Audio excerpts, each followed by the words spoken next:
firstly, thank you for coming again. This is the last of the Breaking Bread series for 2025. It's the last of the Natural Resilience events for 2025.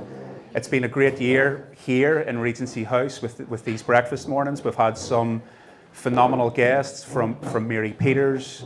We had the Lord Mayor at the time, Mickey Murray, the Deputy Lord Mayor, and we've learnt a lot. We've got three amazing guests today. First up, a dear friend in Tanya McGeehan, we have Jamie Conlon and we have Connor Houston, and it's an opportunity to learn from industry leaders and experts. I had a great chat before the start around AI and technology, something that's changing the landscape. However, I think events like this become even more prominent in the technology and digital age, where people are seeking connection, they're seeking authenticity, and they're seeking community, and that's exactly what these events are about. It's about community. I love networking, but I'm not a fan of the term networking. I would love to just change it to connecting, and really that's all we're doing. We're connecting with each other, and we are developing a community. When you look at humanity and the evolution of mankind, we have always connected, and we've connected best over a meal. This is why we're having breakfast together. We're sharing food, breaking bread, and how we've shared our conversations and our storytelling has always been around a fire, and that's why we have the fireside chats. And our first fireside chat today is Tanya. And Tanya and I had the opportunity to spend time together a few weeks back, maybe a month ago now. It seems, about a month ago in Spain on a leadership retreat, a wellbeing retreat for leaders. And Tanya, it's a huge honour to have you here today. Thank you. Thank you very much for having me here. Thank you, it's great. Are you still feeling the benefits of Spain, or is it straight into crazy season with business and work? Oh, I'm going to do the PR answer there, or the real answer. Give us the real answer. So we're talking about authenticity. I would love to say that I'm still in that lovely, tranquil, peaceful mindset stage, but unfortunately, as you know yourself, you get back into the rat race, and especially coming up to Christmas, the whole world is going to stop. So everybody wants everything done, including me and my own new build. So I'm actually one of those people as well. But it was absolutely an amazing trip. And yes, it definitely filtered in, and lots of learnings and wee nuggets that I certainly learnt about myself and other people during the trip. And I have to say, for anybody out there that is thinking about next year, I would strongly recommend to look at it. It was a fabulous, fabulous trip, and some great friends that I've made who are in the room today, and I'm absolutely delighted to have made those friendships. I think for the big thing for that retreat as well was the community that came off the back of it. And again, to be transparent, Spain, I switched off for the first time in ages and felt great, and then it's straight into school runs and work and meetings. And I think it's important that we all get the balance right over the coming weeks, because the last thing we want is to get to Christmas exhausted and just stumbling over the finish line. But Tanya, you're an entrepreneur, you're now a well-known and recognised face in the property world. I've seen you were in Dublin this week. When we talk about your origin story, what's your earliest memory of property and property development and property investment? When did it first come up in your radar as a child, if it did? My very first memory of property, I've actually thought about this, particularly ahead of today, and genuinely, and my sister's in the room here with me, and she'll probably be able to relate. We'll all have different memories at different stages, but mine's just driving around in the car with my dad after like on a Friday after university. I'm going around collecting rents from all the tenants and literally sitting in the back seat before he would bring you down home to say, I just have a wee job to pop in here, and he was like the tax collector going around lifting rent from everybody. So yeah, that is one of my main memories. And also my dad wasn't big into technology, and so whenever he was renting out rooms, and he had quite a good portfolio around Belfast and Lisburn Road, is that we had to make the graft posters that you put up all around the Queen's Students' Union to advertise rooms to let. There was nothing done online. That's amazing, isn't it? So you actually made the posters for students to then go Very and rent professional. accommodation? Yep.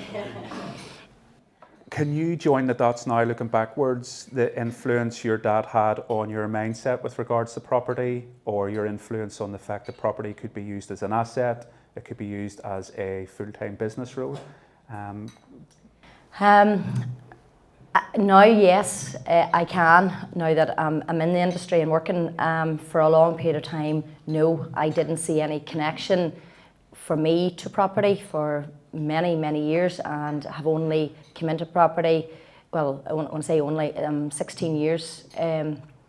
2009, I ended up in property, and prior to that, I was very much at a crossway with my career, or even back then I wouldn't even call it wasn't a career, it was a job, a means to an end, but I was never fulfilled. I felt quite, you know, I felt quite lost, as in I didn't know what I wanted to do. Had started a young family, and I suppose that was the main focus, and just having a job means to an end. But I always felt that there was just something missing in terms of the career. My three sisters all were at that stage on really good career paths, and so that probably definitely was something that I struggled with, but I didn't know what it was. Property never entered my mind. I did hospitality management, was my degree. For anybody that just wanted to pick a random degree, that was the one I did. And then, I say, my dad was in the business, and none of us worked in it. And unfortunately, he got ill, and I am the eldest of four girls, and so my mum needed help in the business, and that is literally how I ended up in property, because I went in to help with theirs, and I absolutely fell in love with it, and really that is where I fell in love with property, through my parents' business without realising it. Mm-hmm. When we met for lunch a couple of weeks ago, you were saying about this part of your journey where you fell into property by accident almost, and then you attended a networking event with your sister, and you had to introduce yourself, and you didn't have the confidence to say, well, I'm into property, and your sister was kicking you under the table. And well, that was a low point. That was a low point. And you know, they often say to you, we're not very good at looking forward to how far you've come. Well, that's one of those moments that I look back and think, okay, look how bad I was back then. So I've definitely improved. In fact, I'm even sitting here today. Yeah, I was at the International Women's Day in the Lyric Theatre. And this was very, very early stages of me going out on my own. But I just decided one morning, you know, I'm going to leave my job and I'm going to start out in property. So I was kind of catapulted into it, but I didn't feel that I actually, you know, had a property career. So huge imposter syndrome. And anyway, you know, at the start of some of those events, they do kind of speed dating type intro, and so you had to turn to the person to your right and do a 30-second pitch and introduce yourself. So my sister was at this side of me, and she'd been working for herself in drama for quite a while, and I turned my back, and whenever I started my pitch, all I started talking about was the fact that my daddy got sick. I have three sisters, my mummy needed me, help me out, and I'm property, and she started nipping me under the table as if to say, stop. This is just car crash. So yeah, so I had to kind of work on that. I mean, now you're at MCG Property Investments, well established, great brand, and I think people see it now and probably see the success, and they see you on LinkedIn, and they see the projects, the likes of the recent one in Belfast, but it doesn't start that way. You know, every business starts with a seed. Tell us about the lessons, the risks, the hardships, the resilience you've needed along the way to get here, because it hasn't been straightforward.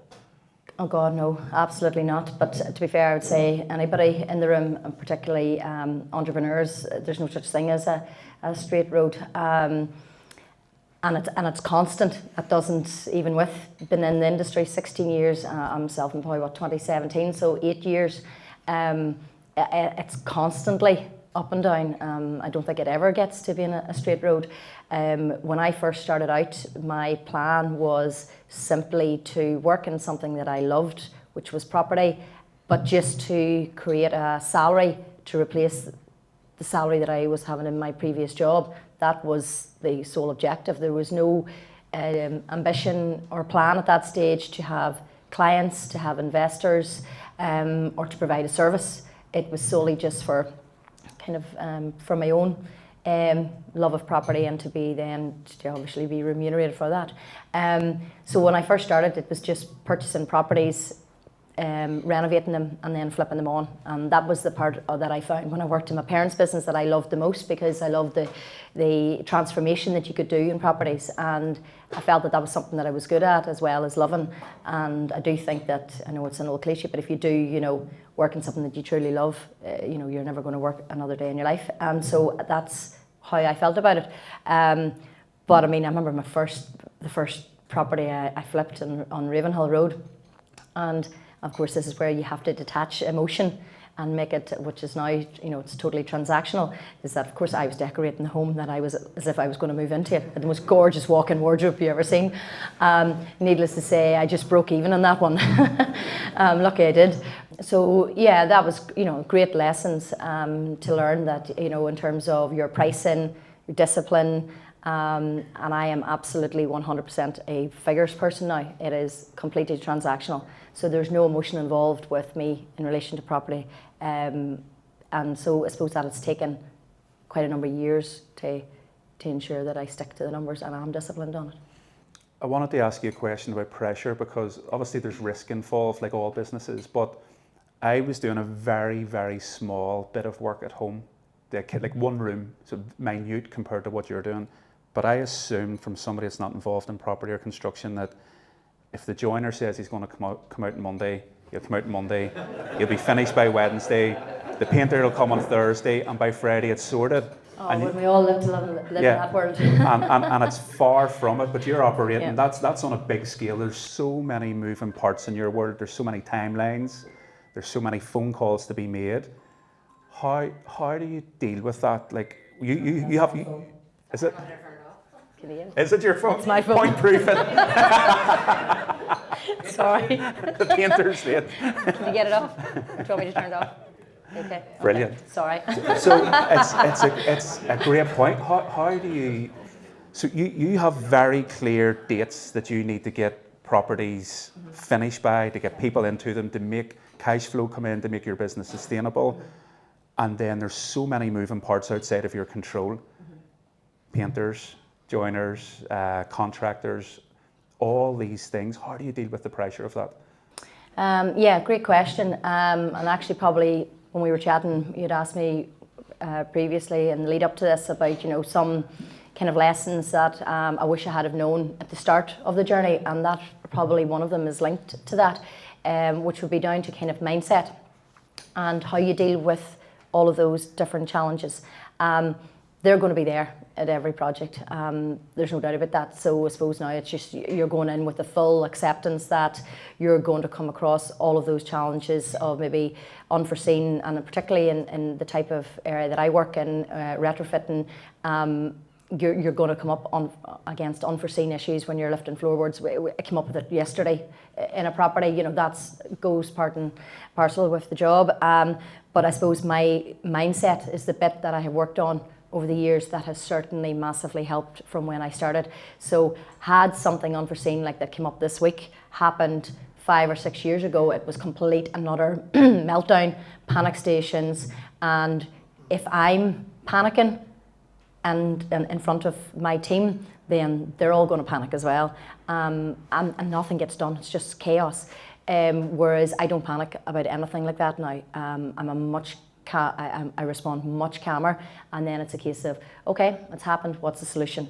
And my team, as in my trades team, I've been working with the same trades team for 7 years.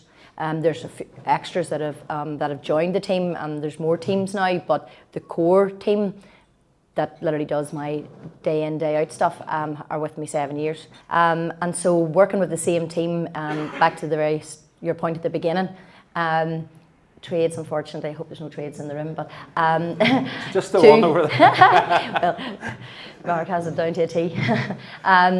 They're used to the bad PR that they get. So we're all used to each other, and we know how each other work. They know what way I like to finish.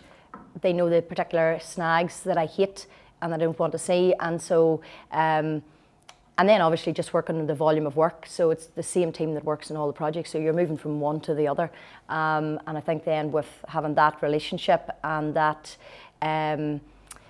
loyalty, that they are going to turn up for me. Now, don't get me wrong, there's certainly plenty of mornings where I'll be literally go on site and call in and somebody's not there, and then I'm out with the phone, and that's when they don't want to see my phone ringing, because that's whenever not nice Tanya comes out. Stephen's laughing there nervously.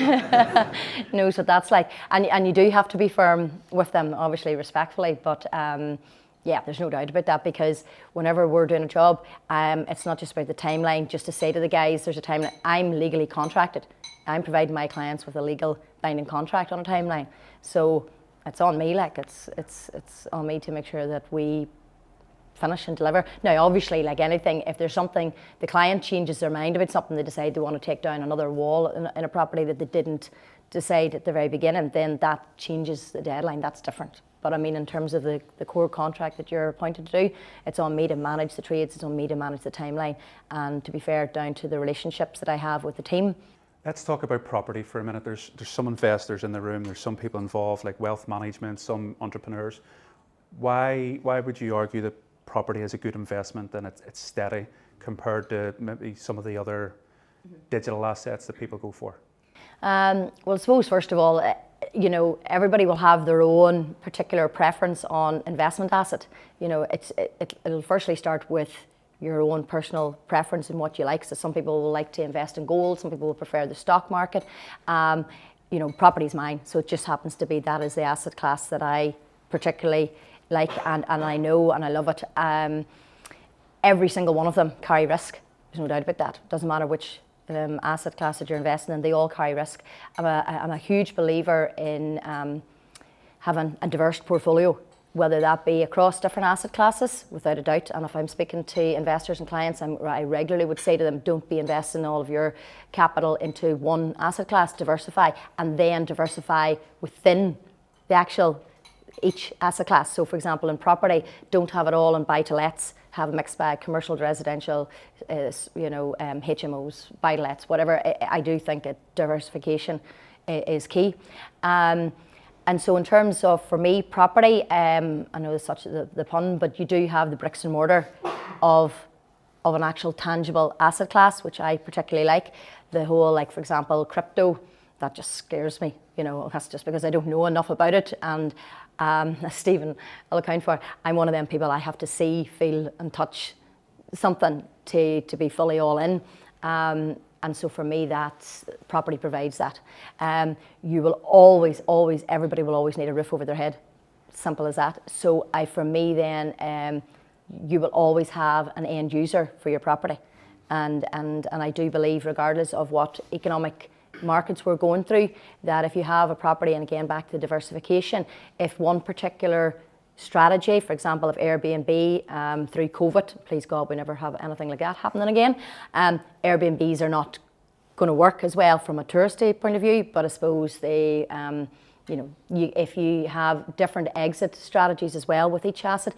So if you're planning to run a property as an Airbnb, I always make sure I run the numbers to ensure that it also works as a private rental. So if the Airbnb market is becoming very saturated, which I mean it's hugely busy at the minute, then if you're not getting the demand for it, then you need to be able to revert back to the steady private rental stream.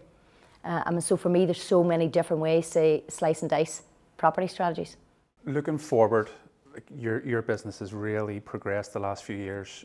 What's next? Like the next 5 years, can you give us an insight into your plans and who you need to become to achieve those plans? Oh God, yeah, I mean, we're a small business, there's no doubt about that, and I kind of still feel like I'm only starting. I keep saying that because different parts of the business have evolved and started from nothing. Like they were very much heavily involved in construction project management now, but again, we fell into that.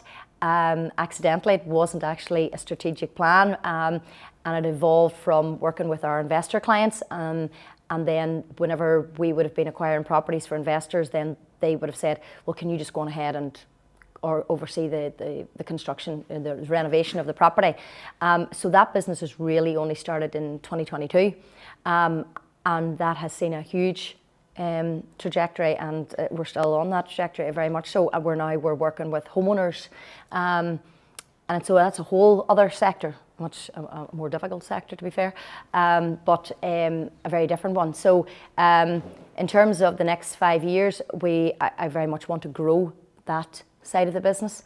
We want to move into different markets, and one of those is Dublin, which is one of the reasons I was in Dublin this week. So our 2026 plan for growth is to move into new markets, and we're working with other teams that we've now kind of started relationships with to enable us to deliver that product or that service in the southern market. But also we're constantly a work in progress because we are a small business. So we also are constantly having to perfect and improve our systems and processes to deliver here at home. Very exciting times ahead for you. I suppose I'm going to get you to look back now, because one thing that really became prominent in Spain was you're very passionate about property, but your number one passion in life is family. Stephen, the kids, you're a very proud mum. Talking around legacy, what would you like your kids to think of you in years down the line with regards to your values and behaviours and the lessons that you teach them? Yeah, this is really a really good question, because actually I'm constantly every day, much to my kids' absolute dismay, constantly they keep saying to me, stop giving us life lessons. But I am constantly giving them life lessons, just wee nuggets that they can maybe carry on. And I'm hoping that, I know as much at the minute, it's going in, I have 3 teenagers, it's going in one ear and out the other, and they're like, yeah. But hopefully some of them resonate and will stick with them. And I suppose one of the key lessons that I'm constantly saying, I hope that they see through me and through Stephen, is that that you work hard, and if you work hard, then you will reap the rewards of a nice life. So if you want to go out and you want to have you go on your holidays, and of course teenagers, I'm sure everybody in the room knows what they're like. They're constantly on the ask, constantly looking this, that and the other. And so it's kind of trying to instill that good work ethic in them, that, okay, well, it costs this much, where are you getting that from? Well, then you're going to have to work, you're going to have to save. And so they do see that, because they're reaping the benefits of us working hard, of me working hard and trying to build something. Another key lesson that I do, and I'm constantly harping on about this, actually to them, for themselves as well, in terms of their own, like I've one doing GCSEs, one doing A-levels, and I'm constantly saying to them the lesson about balance. For me, balance in absolutely everything is fundamental. So by that, like whenever my kids would have been younger, and I am constantly, Monday to Thursday, it's work all day, and at home I'm on the laptop. As soon as dinner finishes, I'm on the laptop and I'm working. But I always said to them, it's about balance. During the week we all knuckle down, we work hard, you do your school, you do your homework, and you do your training at your various sports activities. And then at the weekend you can take the foot off the pedal, and then we'll all go out together and we'll have family meals, we'll go out, we'll meet friends. And so now, even at the weekend, my youngest 14, she's just starting to kind of try to figure out how to revise for GCSE exams, because she didn't do much revision before now, so she's struggling with it. So for example, on Saturday she was away with her friends all day, and then when I came up to Sunday morning I said, right mate, you had your fun day yesterday, today is work day. And she literally looked at me with a big face and said, say, what? It's a Sunday? And I was like, no, all about the balance. You had your fun yesterday with your friends, today's about work, you've got your exams, and so to be fair, she took it, and she took it on the chin. So I do think kind of instilling the fact that it can't all be all work, and it can't be all play. Yeah, very timely lesson for us all. Tanya, always great to spend time with you. Thank you very, very much once again. And please, a warm round of applause for Tanya McGeehan. Thank you. Thank you.